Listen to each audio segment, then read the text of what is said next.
मुफ्ती शोएबुल्लाह खान साहब के बयानात के लिए मुफ्ती साहब के ऑफिशियल चैनल को सब्सक्राइब करें और ज़्यादा से ज़्यादा शेयर करें।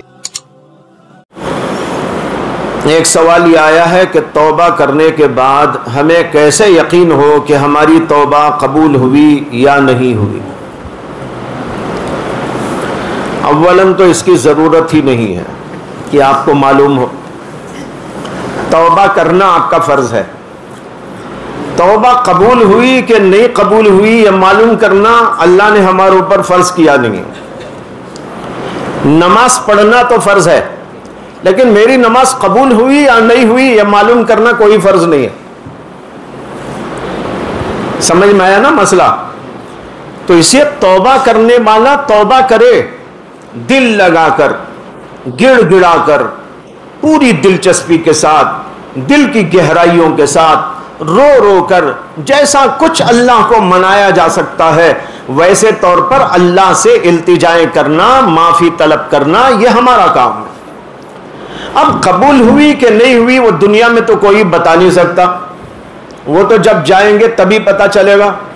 किसे मालूम कि कौन जो इबादतें कर रहा है वो अल्लाह के पास मकबूल हुई कि मकबूल नहीं हुई, यहां कोई भी नहीं बता सकता। ये बस कुछ अलामात ज़ाहिरी किस्म की कुछ हैं, उससे कुछ कहते हैं कि उम्मीद सी हो जाती है, उतना कह सकते हैं। मसलन बुजुर्गों ने लिखा है कि तौबा की कबूलियत की अलामत यह है, दलील नहीं बोलते इसे, अलामत। तौबा की कबूलियत की अलामत यह है कि तौबा करने के बाद आदमी के दिल के अंदर से बुराई निकल जाए। बुराई, जो बुराई, जिस बुराई के लिए तौबा किया था ना, वो बुराई उसके दिल से निकल जाए।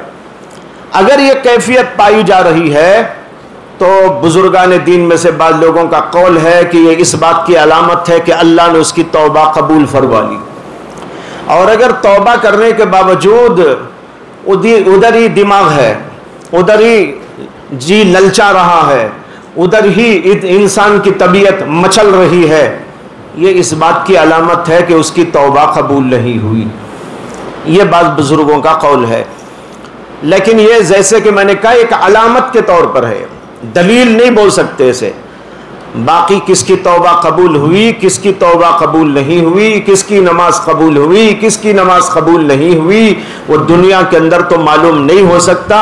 यही तो वजह है कि इसकी वजह से बड़े बड़े हजरात, औलिया अल्लाह, कामिलीन, वो सब इबादतें करके भी घबराते थे। अगर दुनिया में मालूम हो जाता तो घबराने की क्या बात थी। वो घबराते थे, नमाज पढ़ के घबराते, तौबा करके घबराते। हजरत सैयदा राबिया बसरिया रहमतुल्लाहि अलैहा का कौल है कि उन्होंने कहा हमारी तौबा तो खुद तौबा के काबिल है, हमारी तौबा भी तौबा के काबिल है।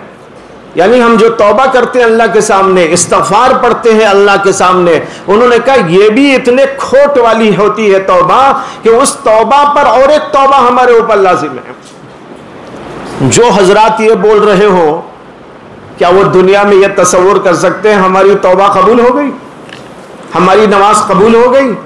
वो तो घबराते थे।